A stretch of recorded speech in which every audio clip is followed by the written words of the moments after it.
mo, Berto? Parang nagigets ko na kung bakit siya single. Bring me.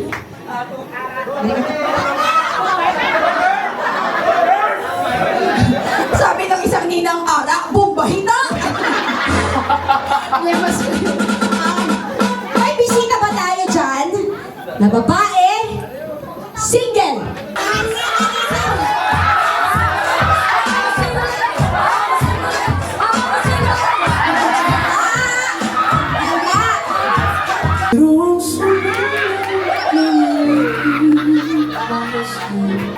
Para ma-inspire si Tata.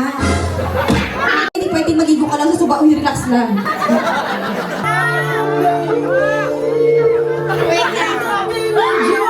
Ayuhan ang pungko mo, Berto.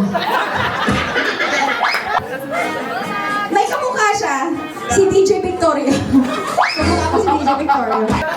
Eto si Tata. Ang tawag natin sa kanya, Berto. Kung may itatawag sa'yo si Berto, kung ikaw magdedesisyon, anong gusto mong itawag sa'yo? Yung gusto ko yung kiligin si Berto, ha? Yan, ito ay Titi. Titi. Bastos ka bata. Pare na. Okay, iba-iba kayo. Tata, Titi, Toto. Pare, Tata, Titi ang bata nyo. Toto. Miss Madula, nagdugang hilanat ni Alberto. Don't say that. Ito pa. Si Tata, taga Matalam. Kilala niyo po ba siya? Opo. Ito po ba ay pangilan niyo ng encounter sa kanya? Twice. Twice? Buti po nakaligtas kayo sa unang encounter. Biro lang ta. Sir, maganda ba? 1 to 10. Okay, ang tanong ko para sa'yo, kung sasabay ka pa uwi ng Matalam kay Tata, anong sasakyan niyo papuntang Matalam? Kasama si Tata. It's top down. Top down! Pasok outfit mo today. Hindi ka maiinitan doon, naka-jacket ka. Bakit naman top down? Para kwan, daw kulang na lang mabaligya kami sa... Businesswoman. Si number 2. Number 3. Anong palayaw? Mimi. Mimi. Tata. Si Mimi.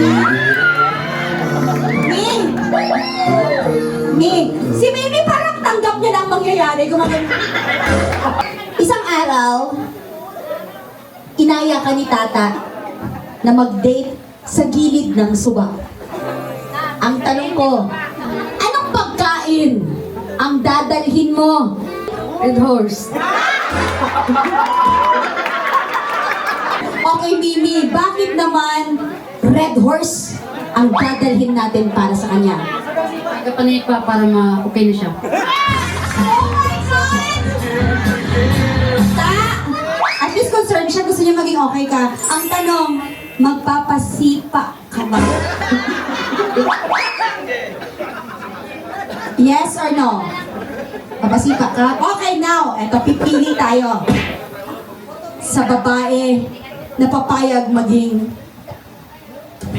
Tata ka, siya ay? Kaya nagsabi niya.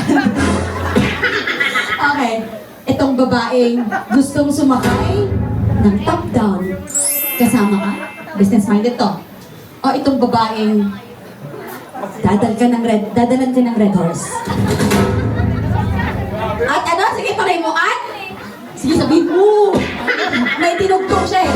Ang babaeng dadalhan ka ng red horse at Sisipaan ka. sisipain ka. 1, 2, or 3? What's your bet? Number? Okay, di mahilanat ka. Balaan ko, hindi ka kadesisyon sa maayo. Kami na lang madesisyon sa iyo. Congratulations, our number 3. Wow, thank you. Sundalo po kayo, ma'am. Ay, yung totoo, ma'am. Sundalo din. Kaya pala medyo si Ma'am Mimi, medyo stricto. Opo na maayos. Kahit isa sa inyo niya sa akin na surgeon pala itong kausap ko? Paano na nakapasyal ako sa 72nd IB nito? Ha? Okay. Batiin mo ng magandang hapon si Ma'am Mimi. Ayusin, tata. Bawat kalsada may checkpoint. Ayun tayo. Maging mabait. Shh, dali lang. Okay. Okay. Si Ma'am Mimi ay humaharap na formal sa atin. Magpakilala ka ng maayos. Ma'am? Hello, Mami. Natatawa si Baby. Makupigilan. Baka ano pa? Ako pala si Berto. Kaya pala si Berto. At? Kaya dalawitan. At ikaw ay? At ako ay single. Now? Ma'am? Ako si Mimi. Taga Dalapitan. Isang barangay lang kayo? Oh my God! So magkakilala talaga? Madalas kasi ang tinatanong ko lalaking sundalo. Ngayon, I'll be asking a female soldier. My question for you, ma'am, is kung magiging gamit ng isang sundalo si Tata maliban sa baril, anong gamit siya? Okay. She's taking it seriously today. We're having it different. Now, anong gamit si Tata? Tali. Ay, wait lang. Isa siya? Tali. Isa kang tali. Nakitali ka! Bakit naman tali po? Kahit anong lakas ng agos ng tubig, kaya't kitang sasagutin. Kaya't kitang sasagutin.